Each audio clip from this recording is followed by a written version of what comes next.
네, 슬기로운 라디오 생활 2부는 부동산 상담 시간입니다.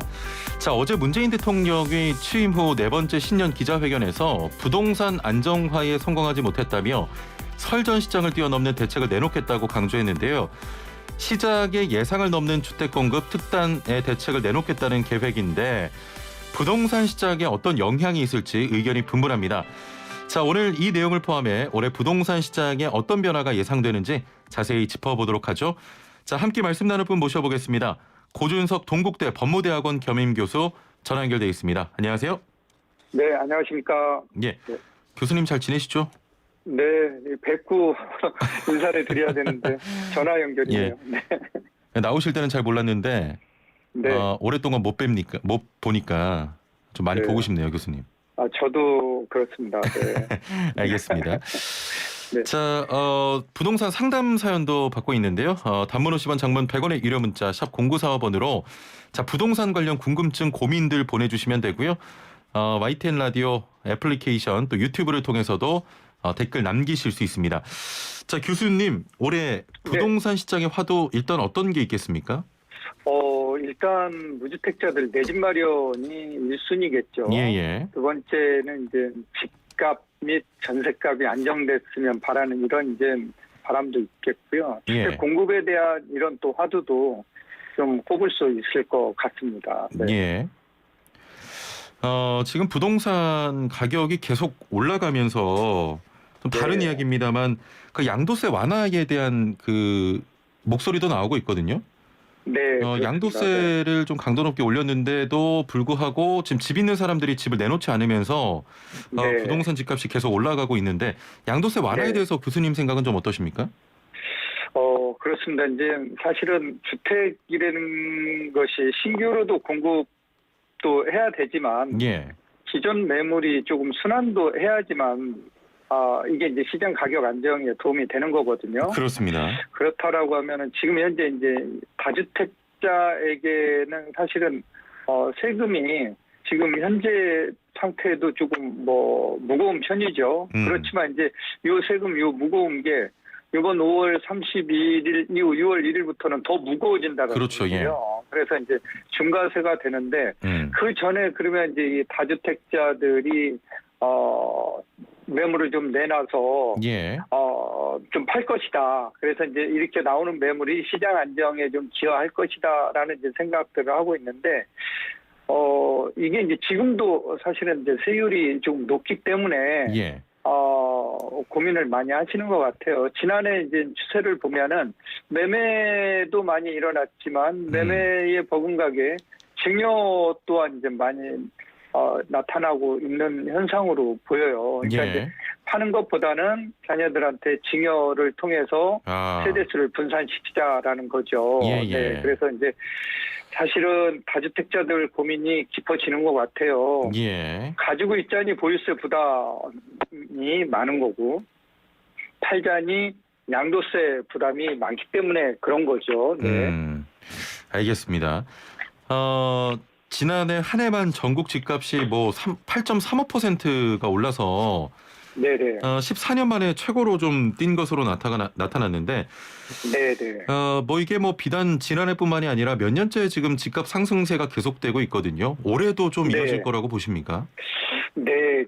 KB국민은행의 자료를 보면은요. 예. 2020년 집값은 좀 많이 상승한 것으로 나타났죠. 서울 지역 아파트 및 단독주택, 연립주택 이런 걸 보고 이제 우리가 주택이라고 하는데요. 예. 2019년 12월 대비 각각 아파트는 13.06%, 단독은 6.81%, 예. 연립주택을 우리 이제 빌라라고도 얘기하거든요. 예. 이 연립주택 빌라의 가격은 8.18% 상승한 것으로 나타났는데 이게 서울만에 국한된 일이냐 봤더니 전국 지역으로도 가격이 상승했다라는 거예요. 그래서 전국의 아파트 가격도 9.65%, 전국의 단독주택 가격도 3.87%, 연립주택 가격도 6.47% 상승한 것으로 나타났는데요.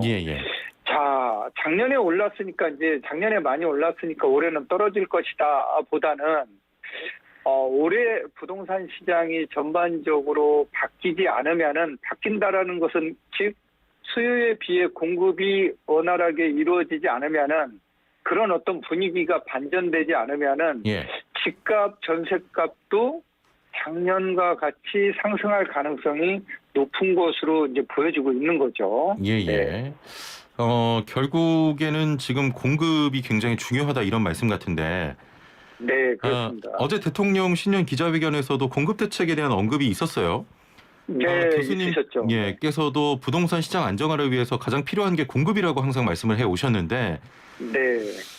이 수도권 시장에서 수요를 충족할 만한 공급이 가능할까 이런 의심도 사실 들거든요. 어떻게 보십니까? 네, 네, 네.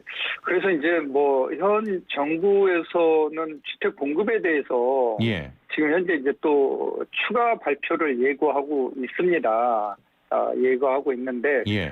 그런데 이제 이러한 부분들이 공공 부분만 가지고서는 분명히 이제 한계가 있거든요. 예. 물론 공급을 안 하는 것보다 한 채라도 하는 것이 시장 가격 안정에는 분명히 도움이 됩니다. 하지만 민간 참여가 지금으로서는 절실한 상황으로 보이고요. 예. 즉 민간 참여라고 하면은 민간의 정비 사업이죠. 재개발, 재건축을 통해서 주택이 순차적으로 원활하게 빨리 신속하게 공급되는 이제 이런 시장 분위기가 반전되면은 가격 안정에는 상당히 도움이 될 수 있다라고 이렇게 보고 있습니다. 네. 예. 공급 정책과 관련해서 얼마 전에 네. 정부가 공공재개발 시범사업 공모에 신청한 기존 정비사업지 14곳 중에 8곳을 최종 후보지로 선정해 발표했는데요. 네. 자, 그러면서 서울 도심의 주택 공급난 해결에 대한 기대가 좀 높아지고 있는데 서울 도심 공공재개발 어떻게 좀 이뤄진다는 겁니까? 그렇습니다. 지난번에 시범사업 후보지 8곳이 발표됐는데요. 구체적으로 보면 흑석 2구역, 양평 13, 14, 용도 1-6구역, 신설 1구역, 동천 13구역, 신문로 2에서 12구역, 강북 5구역 이렇게 이제 8곳을 선정 발표했습니다. 예.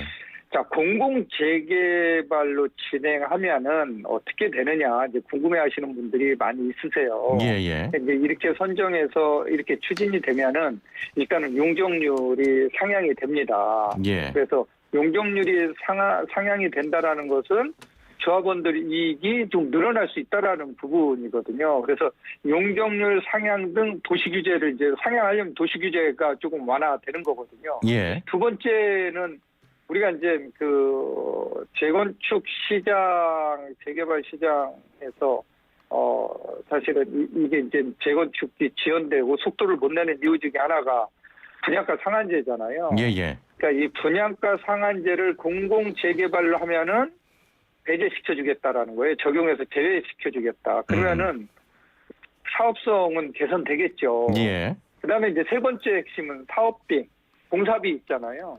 재개발에 들어가는 공사비를 전부 저리로 융자를 해주겠다라는 거고요. 예. 그다음에 이제 인허가 절차 간소한데 이게 이제 도정법에 보면은 사실은 이게 이제 이 지구가 지정이 되고 관리 처분 인가 날 때까지가 하세월이에요. 8년이 넘게 걸립니다. 예. 자, 이러한 인허가 절차를 간소화해서 신속한 인허가 절차를 통해서 이 사업 추진을 빨리 땡기고 이에 따른 이제 각종 공적 지원을 해주겠다라는 거예요. 예. 그러면 이제 재개발이 빨리 추진돼서 도시 이제 그 지역이 주거 환경이 아주 확실하게 빠른 시일 내에 바뀌겠죠. 그래서 이제 이렇게 하겠다라는 건데 다만 새로 건설되는 주택 중 조합원 분양분을 제외한 물량 절반은 공공임대 등으로 이제 공급해야 되는 거죠. 그래서 이제 입주 후에는 공공임대하고 이제 섞여 있다라는 거죠. 근데 이게 대부분이 아니라 조합원 숫자가 더 많습니다. 네. 예. 그래서 이렇게 이제 공공 재개발을 추진하겠다라는 겁니다. 예. 지금 올해 도심 주택 공급 부분에서 좀 긍정적인 역할을 하게 될 거라고 보십니까? 저는 공공 재개발에 참여하는 조합이 많을수록 예. 주택 공급 효과는 크다라고 보여집니다. 그래서 이제 많이 참여를 유도해야 될 것 같아요. 예, 예. 그래서 분명 이제 이렇게 많이 참여를 하게 되면은 가격 안정에는 도움이 되고요. 예. 반면에 이제 조합 참여수가 우리는 뭐 일부에 대해서는 우리가 임대 아파트로 내놓아야 되니까 우리가 참여 안 하겠다. 그래서 이제 참여하는 조합 수가 적으면은 공급 효과는 미미하겠죠. 예. 그래서 저는 많이 참여할수록 가격 안정에는 분명히 도움되기 때문에 이런 이제 민간 어떤 재개발 조합들의 참여를 많이 이끌어내려면은 예, 예. 확실한 인센티브를 줘서 참여를 유도하는 것도 좋을 것으로 보여지고 있습니다. 네. 이게 뭐 공급이 중요한 건 알겠는데 부동산 시장 안정화에 대해서 공급 말고는 다른 방법이 없습니까? 뭐 아까 앞부분에서도 이제 말씀드렸다시피 예, 예. 주택 공급은 신규뿐만 아니라 기존 주택도 시장에서 순환될 수 있도록 하면 공급에는 상당히 도움이 됩니다. 예. 예를 들어서 이제 양도세 완화죠. 양도세를 완화하면은 다주택자 매물이 시장으로 나올 수 있는 거고요. 예. 특히 이제 전세 가격, 월세 가격 상승하는 부분은 보유세가 올라가면은 보유세가 임차인들한테 전가되는 이러한 부분들이 있거든요. 예, 예. 그래서 이제 이런 세금으로서 공급량을 조절할 수도 있고 가격 안정을 꾀할 수도 있다라고 보여집니다. 알겠습니다. 중간중간 좀 질문 들어온 거 바로 해결을 해보겠습니다. 먼저 5591번님께서는 안녕하세요. 형제가 각각 한 채씩 있는데 한 개를 전세 놓고 형이 동생 집에 같이 살고 있으면 동생이 1가구 2주택자가 되나요? 라고 하셨거든요. 각각 소유권이 다르기 때문에 각각 1주택자입니다. 형은 동생 집에 살면은 동거인이 되겠죠. 예. 알겠습니다. 6914번님, 전세를 살다 어려워지는 상황에서 어려워도 집을 장만해야 되나 고민 중인데요. 자, 그래서 더 변창흠 신임 장관의 설전 대책을 예민하게 기다리고 있습니다. 네. 어떤 내용이 담길지 힌트 하나만 주신다면 마음이라도 좀 편하겠다 이런 질문인데요. 어제 그 문재인 대통령이 신년 기자회견에서 변창흠 국토부 장관이 설전에 발표할 계획이다. 그 부동산 공급의 특단의 대책이요. 이렇게 좀 언급을 했는데 혹시 조금 좀 예상되는 부분이나 전망 같은 게 있으십니까? 네, 그러니까 이제 뭐 대통령께서도 뭐 강조를 하셨듯이 아마 이번에 조만간 발표될 그런 대책은 뭐 감히 예상을 해본다라고 하면은 공급의 방점이 분명히 찍힐 것이다. 그래서 공급을 하면 할수록 가격 안정에는 도움이 될 것이다라고 이렇게 보여지고 있습니다. 그래서 어떤 뭐 다른 규제보다는 민간 어떤 조합들이 많이 참여할 수 있도록 인센티브를 조금 많이 주고 공공 재개발에 많이 참여할 수 있도록 이렇게 이제 그런 물량들을 확보할 수 있는 방안으로 아마 그런 대책이 나오지 않을까 이렇게 조심스럽게 예측을 한번 해보게 됩니다. 예. 교수님 저랑 좀 방송 오래 하셨으니까 좀 편하게 한 가지만 여쭤보겠습니다. 집 살까요? 집은 사야 됩니다. 그러니까 무주택자라면은 제일 중요한 게 자금 계획이죠. 돈이 준비가 돼 있다라고 하면은 내 집 마련에 나서는 게 좋습니다. 그래서 이제 주택은 주거에 따른 행복감을 주죠. 뿐만 아니라 은퇴 후에도 일정 조건에 부합하면 주택연금까지도 받을 수 있어요. 그래서 주택은 내 집 마련은 돈 마련이 돼 있으면 꼭 하는 게 좋고요. 내 돈이라고 하면은 내 돈 플러스 은행 돈 플러스 뭐 부모님 돈 얘기하는 건데 부모님 돈을 증여받았거나 빌릴 때는 정확하게 이 자금 출처에 대해서 명백히 하셔야 된다는 거예요. 그리고 본인 한도 내에서 대출 받을 수 있는 거는 은행에서 사전에 확인을 해보고 자금을 빌릴 수 있는 만큼 자기 소득의 30% 넘지 않는 원리금 상환 금액이 30% 넘지 않는 범위 내에서 빌려서 내 집 마련에 나서는 게 좋을 것 같습니다. 밖에서 그 담당 PD가 좀 숟가락을 얹으려고 하는 것 같은데 어디에 사는 게 좋을지 전망 좋은 곳 좀 알려달라고 하시네요. 전망보다 우리가 이제 강남 아니면 안 된다. 강북 아니면 안 된다, 예, 뭐 예. 서울 아니면 안 된다. 이것보다는 내 몸에 맞는 지역을 선택하는 게 가장 좋을 것 같아요. 예. 그러니까 내가 돈이 한 3억 분이 없는데 이걸 가지고 강남을 고집하게 되면 내 집 마련은 영영 못하라는 거거든요. 예. 그래서 이 돈에 맞는 지역을 찾아서 가는 게 일단 중요하고요. 예. 거기를 발판 삼아서 내가 강북으로 간다, 강남으로 내가 원하는 지역으로 넘어올 다음 지역을 이제 갈아타는 지역을 고민하시는 게 좋을 것 같아요. 그래서 예. 내 몸에 맞는 내 작은 계획에 맞는 지역을 고르는 게 지금으로서는 굉장히 중요해 보입니다. 네. 관련해서 사이공고번님께서는 인서울을 좀 하기 어렵다. 네. 근교로 좀 꼭 집어달라고 하시거든요. 네, 근교는 이제 제가 볼 때는 서울 접경 지역에 사시면은 예. 뭐 가격도 서울보다는 훨씬 싸죠. 예. 서울 접경 지역을 노려보는 게 좋은데 그런 지역을 보면 뭐 서울 접경 지역이라고 하면 다 접경이죠. 예. 경기도는. 그런데 이제 우리가 접경 지역이라고 꼽으면 광역 이 철도망이 연결돼 있는 광역 교통망이 잘 돼 있는 이런 곳을 얘기하는데요. 예. 경기도 과천, 뭐 하남, 그다음에 광명이라든가 이런 지역을 광명, 예. 과천 밑으로 내려가면 뭐 안양이나 뭐 삼본 이런 지역들. 예. 그래서 이제 이렇게 서울 지하철이 관통하는 지역 중심 경기도권 지역을 보시면은 이런 지역 뭐 적은 돈으로도 내 집 마련을 충분히 할 수 있는 지역들이 아직도 있다. 그래서 내 집 마련에 나서는 게 좋을 것 같습니다. 알겠습니다. 자, 6587번님께서는 그 아내 명의로 의정부 10년 거주한 아파트 한 채가 있는데 청약 통장을 만들어도 될까요? 서울로 이사 가기가 너무 힘드네요. 이런 질문하셨습니다.